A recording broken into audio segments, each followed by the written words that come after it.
No Dia das Mães deste ano, 2024, o Hotel Parador Rampel, em São Francisco de Paula, no Rio Grande do Sul, iria sediar um casamento, além de receber 250 pessoas no chamado Ferro e Fogo, evento dedicado ao churrasco que ajudou a tornar o empreendimento conhecido. No fim, por culpa das chuvas que devastaram o estado, só 4 pessoas estavam no local naquela data. O meu convidado de hoje, que é o proprietário, a namorada dele e um casal de hóspedes que não conseguiu ir embora. Nascido na mesma cidade, meu convidado virou uma das maiores autoridades em churrasco do país e o Rio Grande do Sul ficou pequeno para ele. Hoje, a maioria dos empreendimentos dele se encontram em São Paulo, mais exatamente no Brooklyn, que virou seu território na cidade. Conhecido por dizer o que lhe dá na telha, leve o tempo que levar, Marcos Live está no Se Meu Inconsciente Falasse de hoje.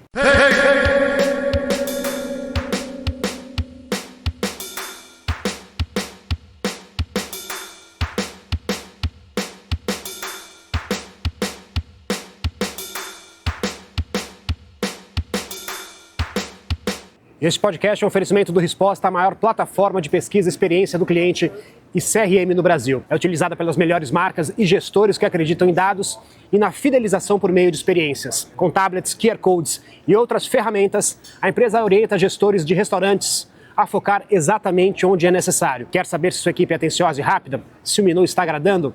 Essa é a ferramenta que você precisa experimentar. Aproveite o QR Code Experiência 30 que você acessa por meio desse QR Code que aparece na tela e tenha 30 dias grátis.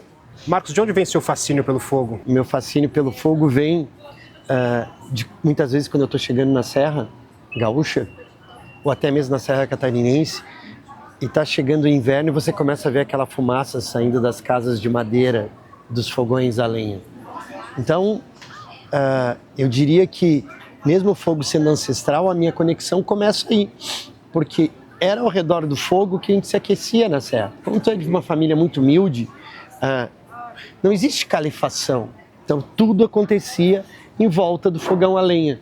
E para todo imigrante, o churrasco de domingo era a nossa ostentação, seria a nossa riqueza. Por mais simples que fosse a família, no domingo o pai vai acender uma churrasqueira e vai fazer um assado e a mãe vai preparar uma salada de batata. Eu acho que ali começa algo que faz parte da vida. E o que o fogo representa para você? Eu fugi disso, sabe? Eu fugi da minha essência. Eu comecei cozinhando aos 10 anos de idade, então, mesmo vindo de uma família de imigrantes, meu avô tinha um armazém de secos e molhados, sabe aqueles armazéns que vende de fumo de rolo a camisa, e que todo mundo, no sul a gente chama de as compras de rancho, que anotava na caderneta. Isso é São Francisco de Paula? São Francisco de Paula. Então eu acompanho meu pai e meu avô desde muito cedo. Meu avô era um carneador nato, né? Então eu lembro, eu tinha certeza o dia que ele ia carnear um porco, porque ia amanhecer o dia e ia ter um tacho gigante de água quente, ele ia vir com a adaguinha de prata dele, pá, tombava o porco, a gente já pelava e já começava todos os preparos das linguiças, do torresmo, do toucinho, da murcilha. Você via isso com naturalidade? Com naturalidade, era muito natural, né? Tu vê a tua avó esticando um pescoço de uma galinha, isso fazia parte da história. Fazia parte de comprar as coisas do colono. E aí, aos 10 anos, a gente começa um trailer de lanches, que é um X. X da Dona Laura. Da Dona Laura, que fez agora, poucos dias atrás, 42 anos. E aí eu comecei aos 10 anos. Era um trailer, é isso? Era um trailer de lata. Eu lembro do cheiro de quando ele desceu do caminhão, que meu pai comprou nos classificados da 0 hora, assim. Vende-se trailer com uma chapa, tantos engradados de refrigerante, uma geladeira, de 4 portas, um freezer e tal. Eu lembro disso. E eu lembro do cheiro, porque ele chegou engordurado, sujo. E minha mãe é aquelas italianas caprichosas que diz assim: tu é pobre, mas tu é limpo. Então limpamos tudo e começamos. E o primeiro lanche deu errado. Porque ela tem a mão maravilhosa. Então ela fez um cachorro quente, que é o hot dog, e entregou. Quando entregou, o cliente disse assim: não, eu quero prensado.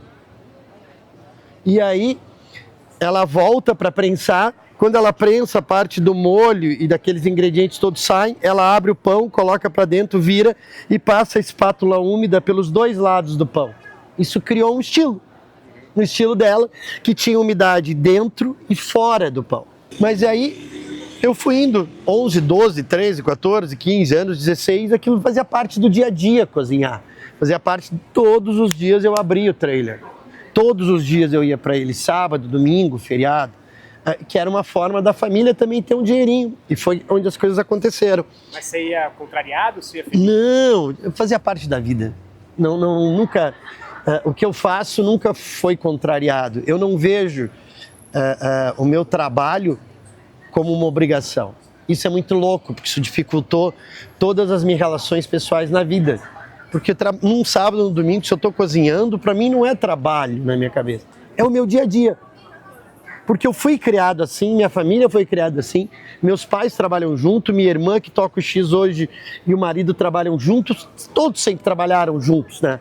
Almoçar é almoçar trabalhando. Quando que começa um revés? Eu queria duas coisas da vida. Eu queria fazer X e dançar no CTG, de bota e bombacha. Era só o que eu queria da vida. Não queria outra coisa, não queria nada. Para mim estava bom. E aí eu terminei o ensino médio, e quando tu é filho de colono ou de imigrante, o que é valor para eles? Ele não teve estudo. O que ele quer te dar? Estudo. E eu tinha que estudar, eu tinha que fazer uma faculdade, E aí, era 1990, 89 para 90, prestar vestibular era Ciências da Computação, aí me deram um livro de Direito, Introdução ao Direito, eu li as primeiras 30 páginas, acho que 100 vezes, não entendi nada daquilo. Eu não conseguia me achar. E uma paquera, na época, que hoje chamam de crush, no dia de Natal, não vou esquecer disso, a Mônica vira e diz assim: se eu tivesse condições agora, eu ia fazer hotelaria. Porque se eu faço hotelaria, eu faço isso, eu viajo para cá. E aquilo foi fazendo um... Por que não? Chique, né? Storytelling na minha cabeça, né? E aí... eu disse, por que não? No dia seguinte, na segunda-feira, eu já estava na Secretaria de Educação, perguntando para o secretário da minha cidade, que era pequenininho, o que era hotelaria. E ele diz assim: Marcos, só um minuto. Ele liga para Canela, para o reitor da Escola de Hotelaria, Geraldo Castelli, né? Um cara genial. E na vida isso é muito importante, a gente tem que ter gratidão. A gente tem que reconhecer pessoas que foram importantes. Né? A Mônica foi importante quando falou de hotelaria. O Magno foi importante quando liga para o professor Castelli. E o professor Castelli diz assim: eu sei quem é o Marcos, porque ele dança no CTG, ele está nas apresentações de turismo sempre. Se ele passar no vestibular, ele é meu bolsista. E eu passei no vestibular. E com 17 anos eu entro em hotelaria. O curso foi indo. E eu tinha, a primeira parte do trabalho de conclusão era criar um restaurante. Como tu cria um restaurante? A minha referência de restaurante era ir numa galeteria, na Serra, no máximo, ou na churrascaria do CTG. Esse era o meu mundo, ou comer X. Eu não tinha uma cultura de gastronomia. E meus colegas no projeto, assim, restaurante nos Alpes Suíços, restaurante francês, restaurante na beira-mar. E eu olhava e eu não tinha... Mas nessa época você já estava interessado em seguir... Sim, não, eu tinha entendido que aquilo aquilo mudou minha cabeça numa velocidade absurda. Eu já estava fazendo estágio nos hotéis, que você tinha 7 dias de aula e 3 dias de estágio, desde o momento zero. Isso é incrível, né? E aí, eu olho tudo aquilo e chego para a professora e o reitor e digo assim: eu não consigo fazer o trabalho junto com meus colegas. Porque eu tenho que voltar para minha cidade toda noite, porque eu dou aula de dança para juntar grana para completar a faculdade. 2, porque os finais de semana eu dou aula de dança em outra cidade. Eu posso fazer sozinho? Pode. E aí eu volto para casa e eu faço um restaurante de boia campeira, que é a comida dos campos de cima da serra, do tropeiro local. E o restaurante de boia campeira chamava Matambre, que é mata hambre, mata fome. E eu criei o cardápio de couro, as roupas que eu usei na apresentação e a comida, que eu tive a sorte que no sábado teve o evento da Recoluta da Boia Campeira, a gente filmou e eu peguei a amostra das comidas. Quando eu apresento o projeto na segunda-feira, eu tiro nota máxima no projeto, por uma série de fatores. Só que hoje eu tenho certeza que eu tirei nota máxima naquele momento por uma coisa. Os professores da época não sabiam o que era comida local. Tudo era restaurante de cozinha internacional. E eu estava navegando no meu mundo, na minha zona de conforto. E toda aquela comida que eu apresentei não era o dia a dia daquele mundo Não se falava em regional ou local, se falava em internacional. E aí meus colegas faziam um restaurante francês e erravam a escrita de coq au vin ou a ficha técnica. Eles erravam, alguém escrevia Pizelli, aí o professor perguntava o que é Pizelli? E o cara não sabia responder, que era ervilha. Ou ele fazia um restaurante nos Alpes, né? Ah, é de temporada? Não, é o ano inteiro. Como o ano inteiro, se tem neve. Então tinha uma série de fatores que eu estava em casa.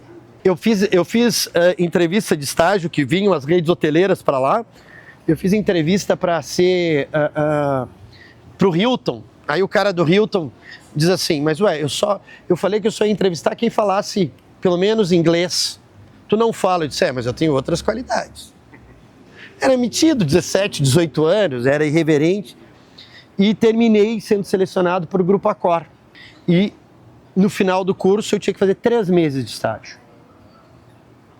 E nos 3 meses de estágio me mandaram, junto com os outros estagiários que vieram para Accor, para São Paulo. Eu não tinha noção do que era São Paulo. E aí eu chego nessa cidade e eu vou entrando lá no Tabuão, né?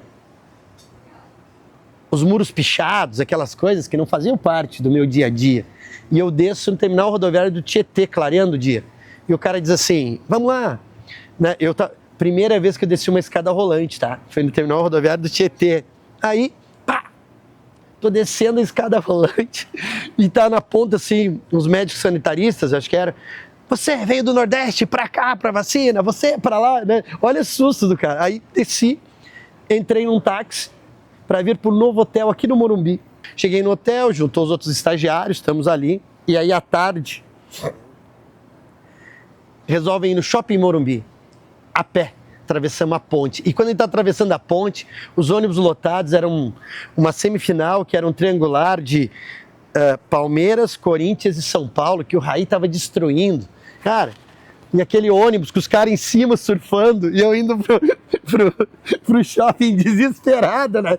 Imagina, eu sou o cara que saiu de São Chico. Aí, acordei de manhã, Marginal Parado, onde é a Globo, toda essa região eram umas favelas enormes, assim. E eu disse, meu Deus, eu não quero esse lugar. O que eu vim fazer aqui? Então eu entro às 9 da manhã com o diretor de recursos humanos, a gente não sabia para onde ir, eu só virei para ele assim, qualquer lugar menos São Paulo. E me mandaram para São José dos Campos. Cheguei no novo hotel de São José, atravessei embaixo da Dutra, fui no shopping. E eu fiquei meia hora do lado de fora do McDonald's para decorar e não errar dizer Big Mac. Eu tinha 19 para 20 anos. Eu nunca tinha entrado no McDonald's. E aí eu volto em casa e meu pai me leva a Cambará do Sul, que é do lado de São Chico, porque é Gramado, Canela, São Chico, Cambará. Tinha uma pousadinha e disse, se tu quiser eu compro essa pousadinha para você ficar aqui. E aí eu olhei e tal, na volta para São Chico, disse, pai, deixa eu lhe dizer uma coisa. Primeiro, muito obrigado. Mas eu não posso pegar esse negócio, porque eu não sei nada. Eu não sabia nada. E aí eu volto para São José mais um mês. E esse um mês teve a oportunidade de ser contratado no hotel. E eu fui contratado como estoquista.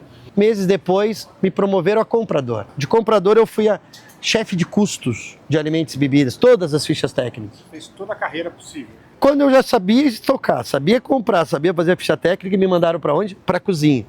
Tu acha que foi cozinhar? Foi lavar a panela. Qual a importância que você vê dessa... fazer cada degrau, passar por cada degrau hoje na sua carreira? É não queimar etapa. A gente tem uma ansiedade hoje, tudo hoje está muito rápido. Só que isso vai fazer falta em algum momento. E aí eu fui cozinhando, chegou um estágio que me transferiram para o bar do hotel. Aí eu fui cominho de bar, garçom de bar, barman. Aí me transferiram para o restaurante, eu fui cominho de restaurante, garçom de restaurante e maître do restaurante. Aí me mandaram para eventos. Eu fui cominho de eventos, garçom de eventos, maître de eventos. Quando eu cheguei na frente do cliente para vender um prato, eu sabia exatamente o que tá. Depois a Accor me manda como trainee para São Paulo. Eu venho para São Paulo para trabalhar com o Philippe Godefroy. Chego no dia 1º de janeiro em São Paulo, dia 2 começo a trabalhar, ele já diz, tem que fazer um festival daqui 10 dias. E esse cara fez, eu executei 12 festivais gastronômicos em um ano. Isso foi uma outra escola. E aí foi muito incrível que o Rogério Angeloni vai para a França para trabalhar em Paris e ser o cara de gastronomia da Accor em Paris. E eu vou sair de férias e ele vira e diz assim, você vai sair de férias, né? Vou, já consegui teu estágio, tu vai vir para Paris. E aí eu fiz França, eu fiz Portugal, eu fiz Espanha, eu fiz Itália e fiz Suíça. Falando horrivelmente, me comunicando, mas entendendo o processo. E aí volto para o Brasil. Volto, sou transferido para o novo hotel Ibirapuera e abri o Sofitel. Mas aí você já estava em paz com São Paulo nessa época? Eu já estava em paz porque eu já tinha entendido que era São Paulo. Que a gastronomia do Brasil acontece em São Paulo. Eu estou indo muito bem na Cor, mas muito bem. E eu sou chamado por um headhunter para fazer um processo seletivo para ser gerente de alimentos e bebidas de uma casa de shows. Eu vou para a seleção, eu passo e aí Casa de show que era? Tom Brasil. Tom Brasil. E aí acontece uma mudança, eu saio do mundo, da minha zona de conforto, eu saio daquilo tudo que eu entregava, com a qualidade que eu entregava, e vou para um mundo árido novo, e que virou a minha vida e que fez toda a diferença. Fez a minha diferença em salário, fez a minha diferença em construção de carreira. Meu pai me chama e diz assim, vem cá, tu vai trabalhar em casa de show? Vou. Quantas tem em São Paulo? 4. Então se tu ficar desempregado, para onde tu vai? Eu volto pro hotel. Então é o seguinte, a partir de hoje tu vai mandar teu dinheiro para mim. Eu vou cuidar do teu dinheiro. E eu vou te pagar igual a casa de show. Não, igual ao hotel. Porque se tu perder o emprego, tu tem que voltar para a referência do que tu vivia, não para esse mundo que você está vivendo agora. E assim foi feito? 10 anos foram feitos assim. Ele escolhia o carrinho que eu ia usar, cuidava do dinheiro. E esse dinheiro, Ele rendeu. Ele rendeu, a gente comprou um terreno. Desse terreno a gente começou a construir uma pequena pousada em São Chico, e essa pousada foi ficando maior. 10 anos depois, que isso também faz parte da vida, a gastronomia, a hotelaria, a hospitalidade, tu vive ela intensamente, né? Então, eu me envolvi emocionalmente com a Vera, que foi minha esposa durante 15, 16 anos. E ao me envolver com ela, eu mudo, começo a ver outras coisas. Eu já estava na casa de show há quase 10 anos.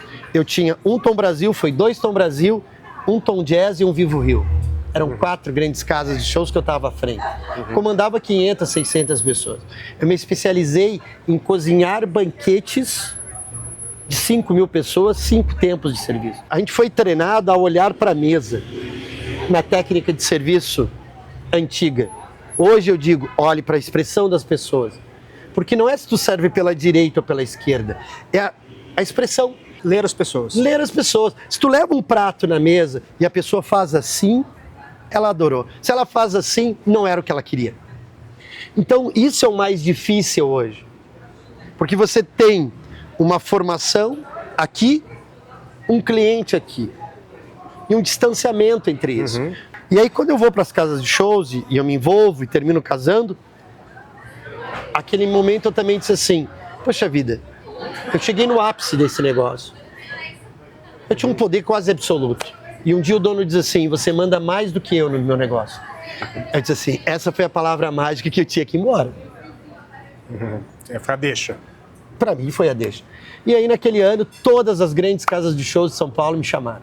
Graças a Deus. Escolhi a Via Funchal. Então eu vivi, na construção da minha formação, 10 anos de tudo que possa imaginar dos grandes shows de músicos brasileiros. Tudo. Só não fiz Elis, Tom e Vinícius, porque já não estavam mais nesse plano. Quais foram os mais marcantes? Tem coisas alucinantes. De fazer o primeiro show de Ana Carolina, a você fazer a formação original do Buena Vista Social. Sabe? De você passar por Gil, Caetano e Chico. De você fazer Gal, Bethânia. Não, é absurdo, sim. Era uma história foram muitos anos, muitos shows, muitos eventos. E os eventos, assim, os caras jogavam dinheiro. Cenografia era algo surreal, assim, surreal. Só que a assinatura era da casa de show, não era Marcos Live Gastronomia. Isso era um problema? Não, porque eu nem percebia, cara. Eu estava trabalhando e estava realizado. Eu nunca fui monstros que eu amo, como NECA, né? Neca Mena Barreto, que é uma inspiração, como o Vico Tandora, que é outra inspiração, tem tantos outros nomes da gastronomia, Vivi Barro.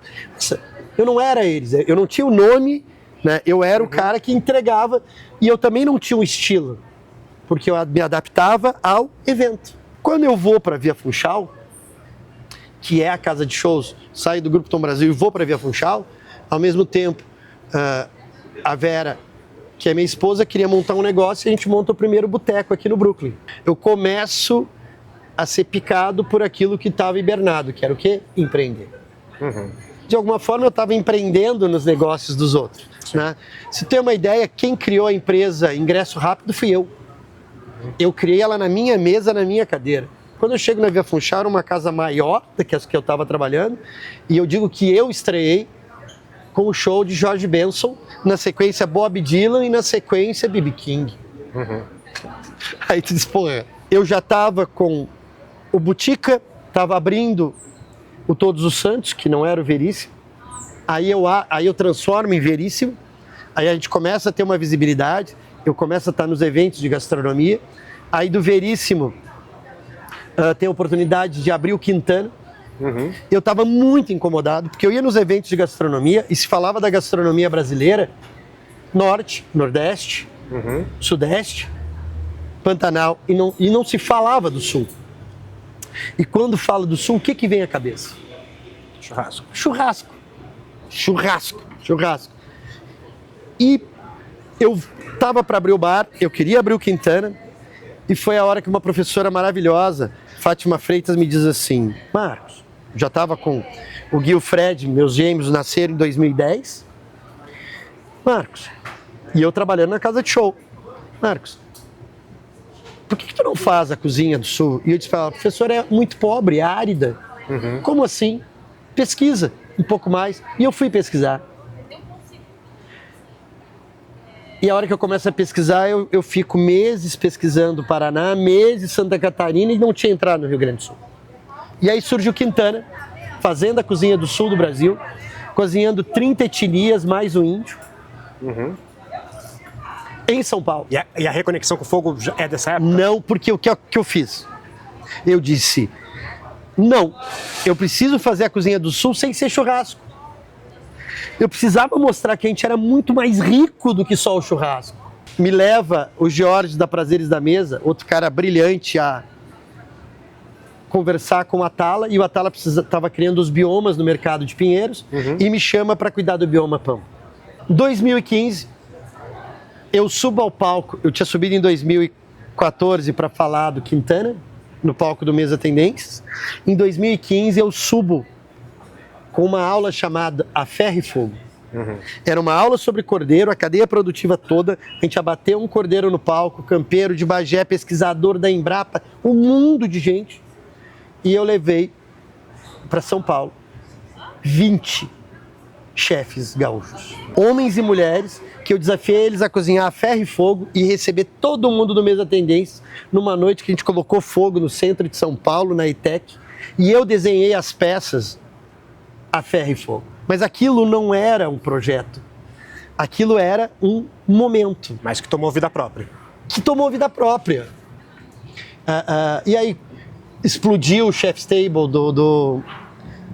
do Malman, explodiu a churrascada, explodiu vários eventos de fogo. E eu continuava quietinho com o meu negócio, devagarzinho, até que surge a oportunidade de eu vender o hotel que eu tinha feito em São Chico, e eu troquei ele pelo Rampel. E aí no Rampel, a Ferro e Fogo ganha moradia. E aí ele começa a potencializar, e aí a relação com o fogo, ela parece óbvio hoje dizer isso, mas eu tive que dar a volta ao mundo para voltar para casa, sabe? E o que o fogo hoje representa para você? O fogo para mim o fogo, ele é energia, ele é força, e ele é o que representa o gaúcho. Eu não acho que é o churrasco que representa o gaúcho. Que aí ao redor do fogo de chão, num galpão, a gente se aquece, a gente mateia, a gente namora, tomando um vinho, numa lareira, numa fogueira, e a gente até se alimenta. Então, o fogo é o símbolo do gaúcho. Ele é muito maior do que só nutrir. E aí, aos poucos, toda a minha experiência absorvida ao longo dos anos, dos eventos, dos banquetes, eu fui levando para o fogo. E aí tem uma hora que eu sou desafiado de novo, acho que em 2017 ou 2018, num Mesa Tendências, no Memorial da América Latina, o Malman vinha cozinhar. E me deram as peças do Malman para desenhar, para fazer em São Paulo, para recebê-lo. E eu fiz as peças do Malman. Eu disse, quer saber de uma coisa? Eu vou criar o meu estilo. E aí, eu já estava desenhando peças, eu já tinha feito arco, eu já tinha feito arquivo, eu já tinha feito várias coisas. E aí eu fiz os andainhos e levamos para o Memorial da América Latina. E aí começou a disparar, tem um negócio aqui. E aí, todos os anos eu comecei a lançar uma coleção. Aí, 19, na churrascada, eu lancei o carrossel. Aí, em 22 eu lanço na churrascada as gaiolas, que é a gaiola das loucas, que mudou a forma de ver o fogo, que trouxe todos os chefes gringos, dizer assim, o que esse maluco está pensando? Porque na minha cabeça, o elemento fogo como alimento, eu acho que é desvalorizar, fotografar o chão. De novo é a boca de cena. Fotografar o chão seria uma sacanagem. O alimento era a terra, o fogo. Não. Por que eu não posso, né, fazer o fogo flutuar? E quando a gente faz o fogo flutuar numa estrutura de 20 metros, 4 metros de altura, que as pessoas andam embaixo, né? E aí tu tem Tuff Stone, o maior gênio do BBQ americano, o cara que revolucionou tudo, 6 vezes campeão, e ele vem e diz assim, como é que você pensou tudo isso, né? Crazy, seu louco, né? Eu chorava que nem criança, né? Então, eu disse, pô, alguma coisa a gente fez. E como é que você se sentiu nesse ano, naquele Dia das Mães, que você tinha... Você estava lá, mas você esperava, ia ter um casamento, ia ter 250 pessoas, e você se viu com 2 hóspedes e sua namorada lá. Muito triste. Mas a situação triste, estava chovendo, e nós fomos fazer um evento chamado Caminhos de Fogo, em Tiradentes. E eu estava com meus assistentes, minha namorada. Foi absurdo, porque tinha fechado o aeroporto no Rio Grande do Sul e meus 3 assistentes eram da região do Vale do Taquari, a região mais afetada. Imagina tu estar com 4.000 pessoas, nós dando um espetáculo no que a gente estava assando, que era um carrossel de costelão, era uma coisa absurda. A gente não podia postar uma foto, a gente não podia sorrir e a gente não estava pronto para sorrir. E aí todos nós pegamos os carros e voltamos para o sul numa viagem de 48 horas, porque não chegava. A gente levou 12 horas só para entrar em Porto Alegre. Levar esses caras de volta para o Vale do Taquari e começar a se mobilizar. E aí quando eu chego no Rampel, que no sábado, Dia das Mães, eu tinha casamento, eu tenho uma caça de cogumelos, que é um evento incrível, a gente já formou 5.000 pessoas em 7 anos. Tinha caça de cogumelo, eu tinha casamento, eu estava com uma ferro e fogo para 250 pessoas, eu estava lotado. E no domingo, chovia, mas assim, chovia. Era algo surreal. Parece, né, que as comportas do céu abriram e eu tinha 2 casais de hóspedes e a minha namorada no Dia das Mães. E os 2 casais que estavam lá não é porque eles queriam, porque eles não conseguiam voltar para casa, não tinha estrada. E aí, de novo, a gente volta a estaca zero. Diferente da pandemia, que na pandemia as pessoas não deixaram de comer e beber, elas só mudaram o local de consumo. Na enchente é tão cruel porque o teu vizinho está trabalhando e você não. Tu tinha um estado inteiro sitiado e o Brasil todo funcionando. E aquilo foi uma sensação de impotência, porque por mais que você ajudasse, você sempre estava com o sentimento de culpa que tu estava fazendo menos.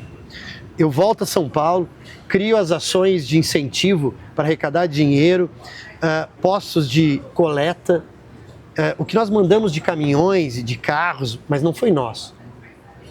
O Brasil inteiro se mobilizou pelo Sul, pela essa reconstrução. A gente não voltou ainda.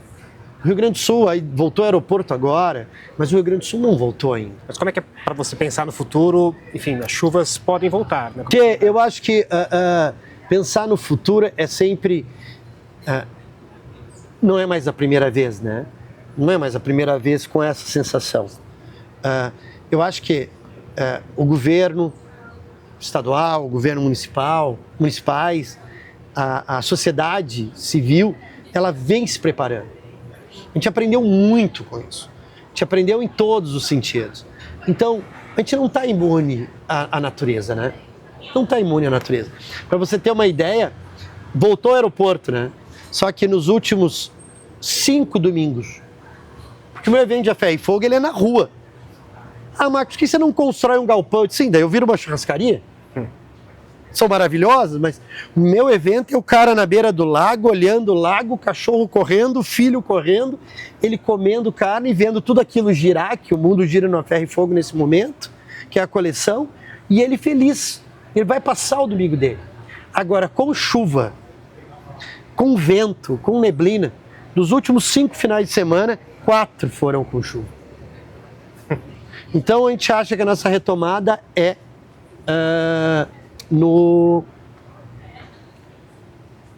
na Páscoa de 2025, lá. O que você entende por sucesso? Tchê, eu já entendi muita coisa, já ouvi muita gente falando. Alguém um dia falou que sucesso é a quantidade de dinheiro que se acumula no banco. Eu disse, parabéns, né? Não é o que me move. Eu acho que sucesso vai ser não a quantidade de pessoas que eu formei, a quantidade de negócios que eu criei ou projetos inovadores. Para mim, sucesso é quando eu não estiver mais nesse plano, eu estar na memória das pessoas que eu fiz parte da caminhada dela. Acho que isso, para mim, isso vai ser sucesso. Não é nem o número de pessoas que sucesso é a quantidade de pessoas que você põe no seu velório. Né? Esquece. Para mim, sucesso é todas essas pessoas que eu citei para você e tantas outras que fizeram parte da minha história. Eu acho que isso para mim é sucesso. É o teu legado. E o teu legado tá aqui e aqui nas pessoas, né? Não tá em algo palpável, né? O que te deixa mais feliz? Receber pessoas me deixa muito feliz. Porque receber hospitalidade é tudo. É cozinhar, é conviver, é tudo. Né? É só cozinhar? Não, só cozinhar não vai parar de pé, sabe? A gente precisa do todo. E para mim, o que me deixa feliz é receber pessoas. E tem algo nesse meio que você não gosta? Tchê, para mim o maior problema da gastronomia hoje é que a gente ama isso, essa é a nossa cachaça, esse é o nosso vício, essa é a nossa paixão. E as pessoas às vezes dizem assim, nossa, é muito trabalho, é muito difícil, é muito complicado. Eu não gosto disso. Reclamações. Das reclamações das pessoas que se realizaram nisso. Pelo contrário, eu acho que é maravilhoso a gastronomia. Foi através da comida que eu tive o meu melhor e o meu pior. Foi através da gastronomia, desse elo de conexão, que eu tive a oportunidade de vivenciar coisas únicas. Então, não consigo ver o que me incomoda. Como é que você se enxerga? Eu me enxergo como gaúcho, cozinheiro, gremista e o pai do Gui e do Fred. Como é que você acha que as pessoas te enxergam? Você acha que é exatamente assim? No passado, como um louco brigão, muitas vezes, né? Eu não consigo lidar com algo mal feito, né? A responsabilidade é minha. Se o prato estiver errado e eu estiver na China e a casa é minha, a responsabilidade é minha do erro. Mas eu não sei. Alguns me enxergam de uma forma que eu não sou. A primeira é que eles acham que eu tenho uma vida maravilhosa, né? Os caras acham que eu tenho um vidão, né? Que na gastronomia a gente tem uma baita vida, né? Mas eu acho que se as pessoas me enxergarem como alguém que pode ser um elo de conexão, estaria feliz pra caramba. Qual que é o seu maior medo profissional? Eu diria que é a ingratidão. As pessoas serem ingratas. Né? Pra mim é isso. Não tenho medo. É a minha vida. Se me dissesse assim, e se agora você tivesse que começar tudo de novo, o que você faria? A mesma coisa. Você já cogitou mudar de profissão? Claro que não. Claro que não. E na vida, qual é o seu maior medo? A felicidade dos meus filhos. Eu acho que isso acompanha a vida toda. Que é algo que você não tem controle, né? E agora uma pergunta do Resposta que apoia esse videocast. Como garantir que os clientes tenham o melhor atendimento possível em todas as suas casas? É muito difícil nesse momento falar disso, porque eu estou reconstruindo um grupo. Eu venho de uma transição muito forte, eu venho de uma ruptura, de um divórcio e de uma sociedade onde durante alguns anos a gente negociou como ia ser e agora eu estou à frente do negócio há 3 meses. Hoje eu não tenho um grande serviço, só que eu tenho claro, e isso eu falo no Brasil todo, falo para quem tiver que dizer, a nova revolução, a próxima revolução da gastronomia. Todo mundo fala em tendência. Poxa, fala em tendência que agora vai vir isso no prato aqui. Chega! Não, a tendência tem que ser hospitalidade. A maior revolução que nós temos que ter agora não é de ingrediente, não é de técnica, não é de cozinha, é de sala. É serviço, atendimento. E é uma revolução tão grande que eu posso montar o melhor time do mundo. O meu cliente tem que estar preparado também. É uma mudança dos dois lados, porque tudo mudou. Hoje, eu diria que numa escala de 0 a 10, na minha retomada, o meu serviço para dar a melhor experiência para o meu cliente, em São Paulo, é nota 3. No Rio Grande do Sul, no Rampel, é nota 6. E no Vista, em Santa Catarina, é nota 8. Eu tenho um longo caminho para refazer tudo isso. Por quê? Não existe hoje o respeito e a admiração pelo profissional de sala. Se eu te perguntar, tu vai me dar 10 nomes de grandes chefes, mas tu não tem 10 nomes de grandes homens de salão. Você acha que essa glamorização da cozinha, de alguma forma, atrapalha a moral do salão? Um serviço incrível salva o dia que deu tudo errado na cozinha, mas uma comida incrível não salva um serviço de sala. A falta hoje de estímulo ou de empoderamento de tu ser um cara de sala, a culpa é da cozinha. Porque elegeram Sua Excelência o chefe de cozinha, mas para parar de pé precisa de 4 partes, não é um tripé.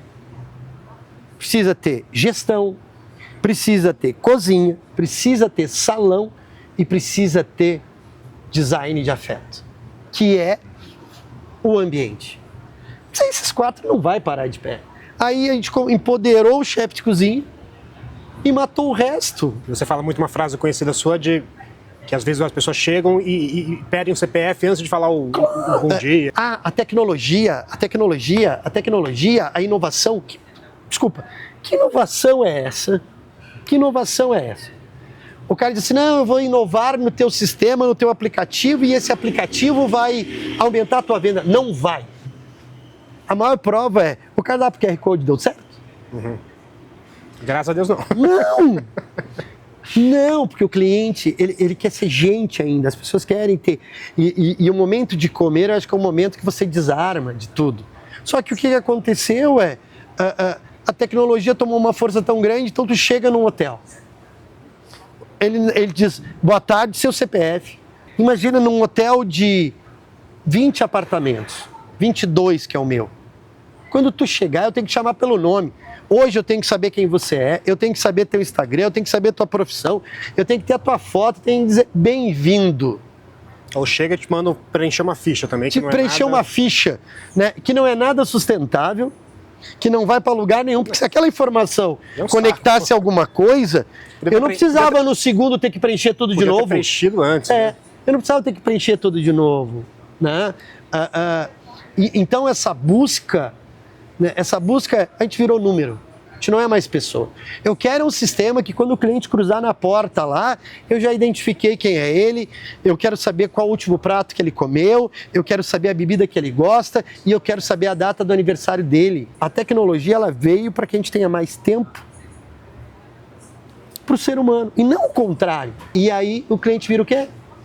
Um número. Nós não somos mais importantes que o cliente. A comida não é mais importante que o cliente. A bebida não é mais importante que o cliente. É absurdo o que eu vou te dizer, tá? Eu tomei uma decisão de vida. Eu vou morar no Brooklyn, aqui. Eu vou ter minhas casas no Brooklyn. Não vou ter as casas de Pinheiros, eu não vou ter as casas do Morumbi, eu quero ter casas no Brooklyn, tanto que o projeto a gente se encontra nas esquinas do Brooklyn. Eu moro em cima de uma das casas, por isso que eu brinco que eu moro nos meus sonhos, e eu adoro a ideia de morar no sonho. Teve um domingo que eu saí a pé aqui com a minha namorada, para começar meu roteiro das casas, do Veríssimo no Quintana, dá 150 metros, do Quintana aqui dá 80 metros, daqui no Galo Velho vai dar 200, do Galo Velho no Veríssimo vai dar 100 metros. Beleza. Eu saí na rua domingo de manhã, 10 da manhã, no trajeto de casa, para vir aqui tomar café, eu já cruzei com um casal de cliente que perguntou o que ia ser lá, que é o Galo Velho, e o cara disse assim, dia 30 de abril eu quero fazer meu aniversário de 50 anos. Pode ser no Quintana? Eu disse, claro, já peguei o telefone e já fechei o evento para 200 pessoas. Ele foi reconhecido. 2, ele me reconheceu como parte do ecossistema dele. O cliente quer isso. Ele quer ser reconhecido, ele quer ser cuidado, ele quer ser visto, ele quer ser respeitado e ele não quer ser um número.